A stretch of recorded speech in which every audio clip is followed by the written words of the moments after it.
اگلا سوال ہے، موزوں اور جرابوں پر مسح کرنے کی مدت کتنی ہوتی ہے؟ یہ آج کل سردیوں میں یہ بڑا امپورٹنٹ سوال ہے۔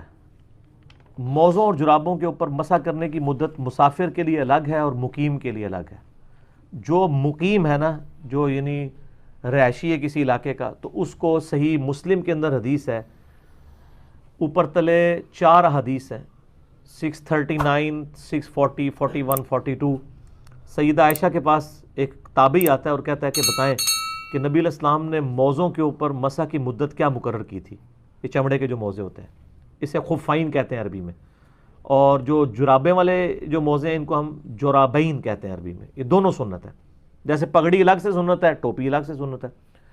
تو سیدہ عائشہ نے کہا کہ تم علی ابن ابی طالب کے پاس جاؤ، ان کا وقت نبی علیہ السلام کے ساتھ زیادہ گزرتا تھا سفر و حضر میں، وہ تمہیں مدت بتائیں گے۔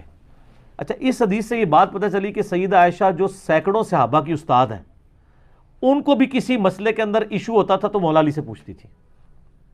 ایک تو یہ پتہ چلا، دوسرا ان کے الفاظ دیکھیں کہ مولا علی کو مجھ سے زیادہ قرب حاصل تھا نبی علیہ السلام کا سفر و حضر میں، حالانکہ بیوی سے زیادہ تو کوئی قریب ہی نہیں ہوتا، لیکن ان کی بات ٹھیک تھی، کیونکہ نبی علیہ السلام کی تو ایک وقت میں 9 بیویاں تھیں، ٹوٹل 11۔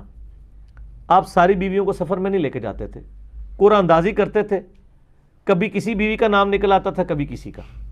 جیسا کہ وہ سیدہ عائشہ پہ جو افک والا مسئلہ ہوا تھا، جو تہمت لگی تھی برائی کی، اس میں سیدہ عائشہ ساتھ تھی۔ صلح حدیبیہ کے موقع پہ ام سلمہ ساتھ تھی۔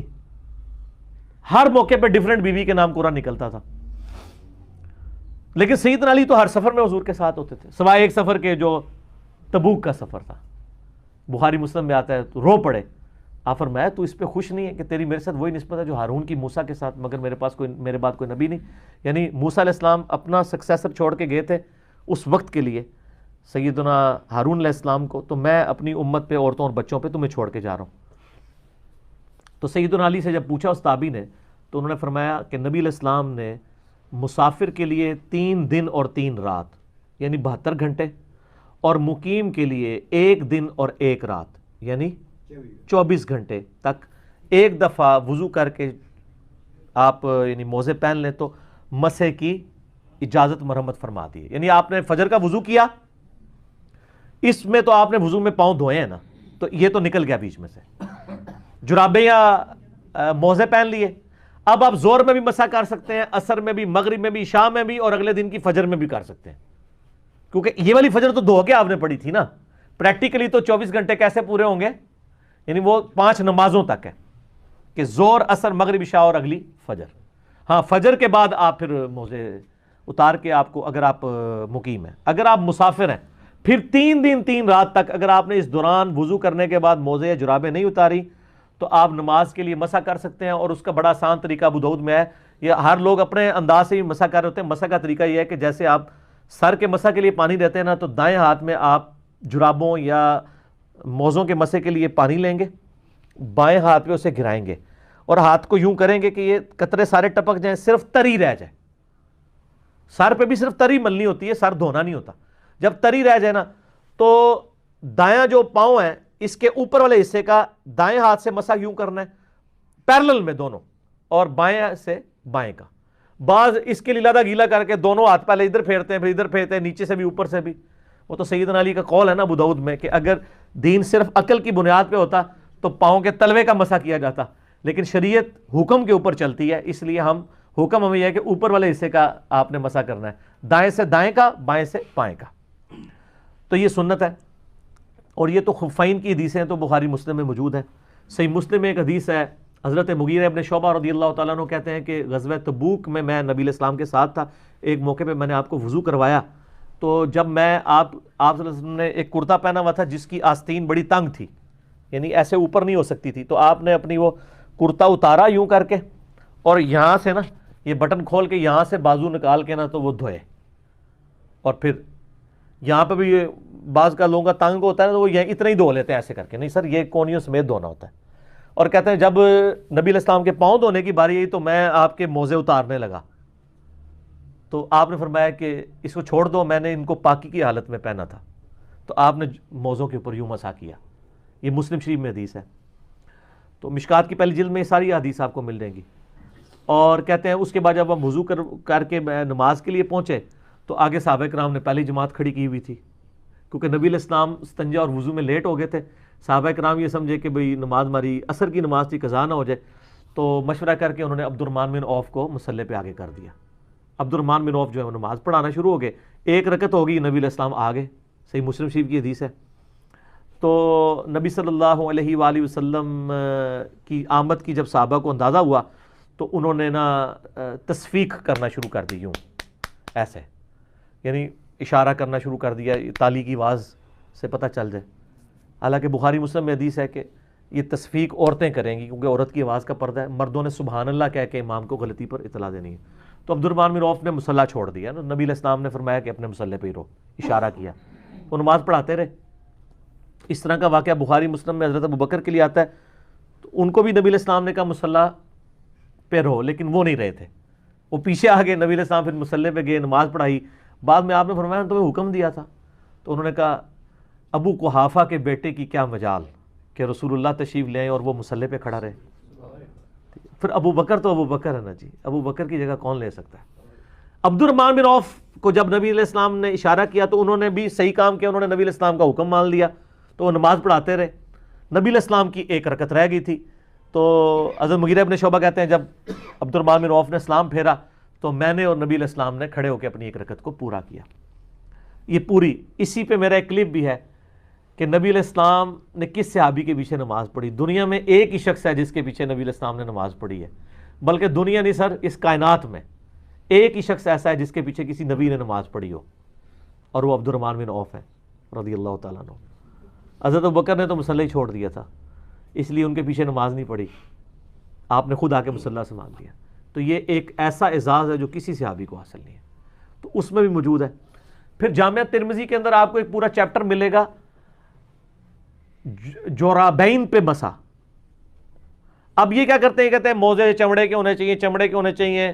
وہ چمڑے والی حدیثیں لادا ہے, جرابوں والی لادا ہے. یہ جورب تو لفظ ہی عربی کا ہے, آپ جا کے عربی ڈکشنری میں لکھے جورب کہتے ہیں کپڑے یا اون کا ایسی چیز جو پاؤں پہ پہنی جاتی ہے, چمڑے کی ہونی ضروری نہیں ہے.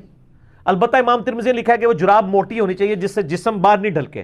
ہماری جتنی جرابیں یہ موٹی ہوتی ہیں, باریک جراب تو ہم کوئی پہنتے ہیں, وہ عورتیں گرمیوں میں شاید کوئی پہنتی ہیں جس میں جسم نظر آتا ہے, کیونکہ اصل مقصد تو یہ ہے نا کہ جسم ڈھانپا جائے. جو مسلم شریف میں حدیث ہے قرب قیامت میں عورتیں ایسا لباس پہنیں گی کہ جسم ننگی نظر آئیں گی. تو جسم ڈھانپنا ہوتا ہے نا مقصد, پاؤں کی سردی ڈھانپنے کا مقصد ہے نا کہ آپ موٹی جراب ہی پہنے. تو ہماری یہ جرابیں جتنی ہوتی ہیں نا چائنا کی یا پاکستانی, یہ موٹی ہیں, اور ان کے اوپر اگر آپ تری والا ہاتھ رکھیں نا تو پاؤں گیلے نہیں ہوتے. ٹھنڈک ضرور محسوس ہوتی ہے لیکن گیلے نہیں ہوتے ہیں, ٹھیک ہے. اور تری آپ نے وہ بھگو کے نہیں کرنی, میں نے بتایا وہ پوری صرف گیلا ہاتھ رکھنا ہے. اس کی حدیثیں ترمذی میں لادا سے ہیں, اور امام ترمذی نے اس حدیث کو حسن صحیح بھی کہا ہے. اگرچہ ہمارے نزدیک وہ روایت کمزور ہے سفیان ثوری کی تدریس کی وجہ سے, لیکن امام ترمذی اس حدیث کو صحیح سمجھتے ہیں. البتہ ہمارے پاس مصنف ابن ابی شیبہ میں 5 صحابہ سے موجود ہے کہ جرابوں پر مسح پہ اجماع ہے صحابہ کا. اور آپ کو مزے کی بات بتاؤں, یہ حدیث ابو داؤد میں بھی آتی ہے. جو دیوبندیوں کی ابو داؤد ہے نا, اس میں انہوں نے نا لکھ دیا ہے کہ ہم بھی جرابوں پہ مسح کے قائل ہیں, لیکن پبلک کو کہانی وہی کرائی ہوئی ہے کہ بغلوں میں بت رکھ کے آتے تھے, رفع الیدین ہوتا تھا. پبلک کو جرابوں والے کو دیکھ لیں تو کوئی جاہل بندہ بھی ہو کہتا ہے نہ تے نہیں ہوتا جی مسا, تو اس کو پوچھو بھی کدھر لکھا ہے, تو پتہ نہیں انہوں نے بھی بزرگوں کو نہیں سنا ہے. بزرگ فرماتے ہیں تو بزرگ فرما کے لکھ کے ٹوٹ گئے جے. اور امام ترمذی نے کمال کیا جی. امام ترمذی رحمہ اللہ نے اس کے ساتھ ایک واقعہ لکھا ہے کہ امام ابو حنیفہ رحمہ اللہ جس مرض میں فوت ہوئے, جامعہ ترمذی میں جرابوں والی, امام ترمذی کو پتا تھا کہ جرابوں اور چمڑے کے موزوں کا جو فتنہ ہے وہ امام حنیفہ رحمہ اللہ کی وجہ سے کھڑا ہوا ہے. فتنہ سے مراد عربی والا فتنہ, پنجابی والا نہیں, آزمائش کہ امت میں 2 رائے. تو امام ترمذی نے واقعہ لکھا ہے باقاعدہ کہ امام حنیفہ جس مرض میں فوت ہوئے, مرنے سے 1 ہفتہ پہلے انہوں نے اپنے پاؤں پہ جرابیں چڑھائیں یہی والی, اور پھر ان پہ مسح کیا, اور فرمایا کہ میں نے آج وہ کام کیا جو آج سے پہلے کبھی نہیں کیا. یعنی میں قائل ہوتا ہوں اس بات کا کہ چمڑے کے موزوں کے علاوہ ان جرابوں پہ, ان تک حدیثیں بعد میں پہنچی ہوں گی, لیکن جو پچھلے ہیں نا ان تک آج تک بھی ان تک پہنچ کے وہ توبہ بھی کر چکے. یہ کہتے ہیں نہیں حضرت تھوڑا ریویو کرو, ہو سکتا ہے تسی پہلے ٹھیک ہی کیا ہوئے, کیونکہ تسی جو فرما دیتا ہے وہ تو چینج ہو ہی نہیں سکتا. نعوذ باللہ. یہ پروٹوکول تو نبی علیہ السلام کا ہے, ما ضل صاحبکم وما غوا, تمہارے نبی نہ کبھی بہکے ہیں نہ کبھی بہرا چلے ہیں.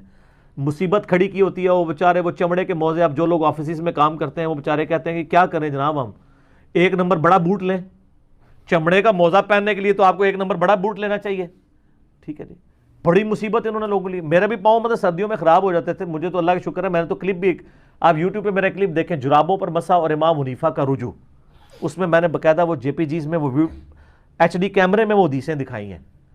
تو کہ بھی امام حنیفہ رجوع کر کے فوت ہو چکے، تسی ہن زندہ ہو اللہ دے بندے ہو، تواڈے بزرگ جن کے اوپر آپ کا تکیہ تھا وہ توبہ کر کے فوت ہو چکے ہیں، آپ تو رجوع کرو. لوگوں کو مصیبت میں ڈالا ہوا ہے. اب آفیسز میں لوگ جاب کرتے ہیں تو وہ کہتے ہیں اب چمڑے کے موزے لیں تو ایک نمبر بڑا بوٹ لیں گے، پھر گرمیوں میں کیا کریں گے، گرمیوں کے علاوہ بوٹ لیں گے. مصیبت ڈالی ہوئی انہوں نے قوم کو.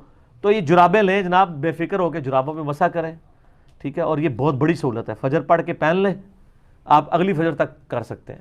لیکن یہ یاد رکھیے گا، وضو کرنے کے بعد وضو ٹوٹنے سے پہلے جراب یا آپ نے موزہ پہننا ہوگا، ٹھیک ہو گیا. اور جب آپ نے جراب اور موزہ پہن لیا، اب آپ کا وضو ٹوٹ گیا، اب آپ اگلے وضو میں پاؤں نہیں دھوئیں گے بلکہ مسح کریں گے جس طریقے سے میں نے بتایا. لیکن اس دوران جراب یا موزہ اتار نہیں سکتے.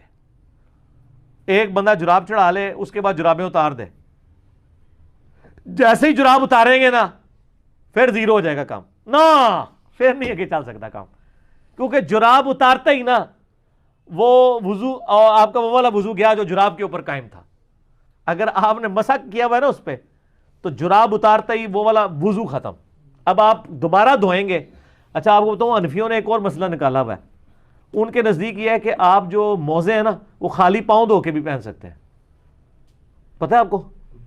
سر اسی تے پیتوں ہاں نا، یہ فقہ حنفی کا بنیادی مسئلہ ہے کہ آپ صرف پاؤں دھوئیں، جرابیں پہن لیں، پورا وضو کرنے کی ضرورت نہیں ہے. اور جب وضو آئے تو آپ مسح کر لیں.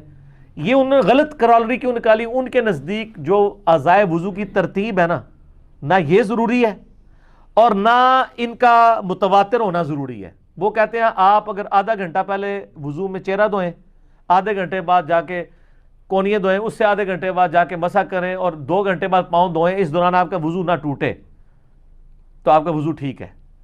اور ترتیب میں ویسے تو یہ شیعہ کو کہتے ہیں نا، وہ بھی جھوٹ بولا ویسے شیعہ پہلے پاؤں دھوتے ہیں. شیعہ پاؤں پہلے نہیں دھوتے ہیں، وہ ویسے مٹی صاف کر رہے ہوتے ہیں، وہ بھی چہرے سے ہی وضو شروع کرتے ہیں، پاؤں پہ اینڈ پہ مسح کرتے ہیں. وہ تو میں نے بتایا مصنف ابن ابی شیبہ میں اکرمہ جو تھے ابن عباس کے شاگرد، وہ بھی پاؤں پہ مسح کے قائل تھے.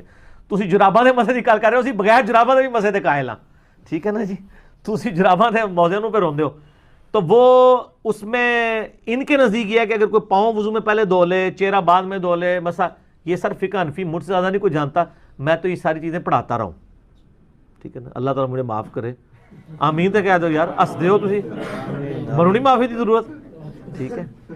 اگرچہ میں معافی ایک شعر کے انداز میں مانگتا رہتا ہوں کہ نہ میں وہابی نہ میں بھابی، میں ہوں مسلم علمی کتابی. اس میں میرے ایک رجوع بھی ہوتا ہے. لوگ تو اپنی غلطی کے اوپر رجوع کرتے ہوئے ڈرتے ہیں، ہم تو خوشی محسوس کرتے ہیں کہ شکر اللہ نے ہدایت دے دی ہے. تو ان میں یہ موجود ہے کہ آپ، لیکن حدیث میں یہ ہے کہ آپ نے وضو کر کے پہننا ہے، ٹھیک ہے. اور دوسری طرف بخاری مسلم میں حدیث موجود ہے کہ نبی علیہ السلام موزوں پر اور پگڑی پر مسح کرتے تھے. ہم ادھر حنفیوں سے پوچھتے ہیں یہ پگڑی آپ نے چمڑے کی پہنی ہوتی تھی یا کپڑے کی؟ سر سوال ہے نا. یہ تو کہتے ہیں نہیں جی آپ اگر جراب بھی پہنے تو اتنے کلومیٹر تک آپ ننگے پاؤں چل سکتے ہو، پھٹے نہ. یہ ساری شرائط جو آپ کہانیاں کراتے ہیں پگڑی پہ کر سکتے ہیں. کپڑے کی جو پگڑی ہے اس کو اگر ہم پاؤں پہ لپیٹے تو یہ تو پھٹ جائے گی. تو نبی علیہ السلام تو کپڑے کی پگڑی کے اوپر بھی مسح کر لیتے تھے بغیر چمڑے کی. وہ تو آپ بتائیں. اسی کے تحت میرا یہ موقف ہے کہ جو عورت ایک دفعہ وضو کر کے حجاب پہن لے نا تو وہ 5 نمازوں تک حجاب کے اوپر بھی مسح کر سکتی ہے، اس کو ضرورت ہی نہیں کرنے کی، کیونکہ نبی علیہ السلام نے تو پگڑی پہ بھی مسح کیا ہے. اسی طرح جو لوگ پرماننٹلی یعنی پگڑی پہننے والے، ٹوپی والے تو بعض کا یوں اتار دیتے ہیں نا، پگڑی اتارنا آسان کام نہیں ہوتا. پگڑی جنہوں نے پہنی ہوتی ہے نا وہ پھر پہنی رکھتے ہیں پورا دن، وہ بار بار نہیں اتارتے. ٹوپی تو ہے نا کبھی آیا گرمی میں سائڈ پہ رکھ دی، پگڑی تو نہیں اٹھائی ہے تو ایک پراپر باندھ دی جاتی ہے نا. تو پگڑی کے اوپر آپ مسح کر سکتے ہیں. سر پگڑی کپڑے کی ہو تو مسح ہو سکتا ہے، تو سر چمڑے کے موزوں، چمڑے کی تو نہیں ہوتی، کپڑے کے موزوں کے اوپر کیوں نہیں مسح ہو سکتا؟ اون کے موزوں کے اوپر کیوں نہیں ہو سکتا؟ امام ترمذی نے باقاعدہ لکھا ہے. اور ہم کہتے ہیں کہ موٹی ہوں جرابیں، اور موٹی وہ آپ والی نہیں ہے. اب وہ کہتے ہیں اتنی موٹی ہوں کہ آپ اس کو پہن کے یہ کوئی امام ترمذی، یہ خود انہوں نے کہانیاں کری ہیں. ਉਹ ਕਦੇ ਕਿਆਮਤ ਤੱਕ ਤੁਹਾਨੂੰ ਜਰਾਬ ਨਹੀਂ ਲੱਭਣੀ ਕਿ ਇੰਨੇ ਕਿਲੋਮੀਟਰ ਤੁਸੀਂ ਪਥਰੀਲੀ ਜ਼ਮੀਨ ਤੇ ਚੱਲਦੇ ਰਹੋ ਫਟਣ ਨਾ, ਉਹ ਤੁਹਾਡੇ ਮੋਢੇ ਵੀ ਫਟ ਜਾਣਗੇ, ٹھیک ہے نا. یہ کوئی شرط نہیں ہے. شریعت نے ایک آسانی دی تھی, آپ نے آسانی امت سے چھین لی ہے, آپ نے کہانیاں بنا دی ہیں. تو ہم آپ کو بڑی بات کرتے ہیں کہ امام ابن ابی شیبہ نے المصنف ابن ابی شیبہ میں ایک باب باندھا ہے پاؤں پہ مسح کرنے کا بیان, اور وہ اس میں کئی تابعین سے لے کے آئے کہ وہ تو عام وضو میں بھی پاؤں کے اوپر ڈائریکٹ مسح کر لیتے تھے, چاہے جائے کہ آپ جرابوں کا مسح نہیں مان رہے. اس میں سیدنا اکرمہ کے بارے میں آتا ہے, سیدنا حسن بصری کے بارے میں آتا ہے صحیح سند کے ساتھ. ایون شیخ زبیر علی زئی صاحب نے تو اکرمہ والا اثر بھی لکھا ہے الحدیث رسالے میں کہ وہ پاؤں پہ مسح کیا کرتے تھے. ٹھیک ہے, تو خالی پاؤں پہ مسح ہو جاتا ہے تو جراب والا تو اونٹتے تو ہاتھ بننے کے یار نہیں یار تھی جراب تو ہی کر لو, خالی نہ کرو. ٹھیک ہے, یہ سر کہانیاں ختم نہ, پرانیاں گلاں ہو گیا. ٹھیک ہو گئی.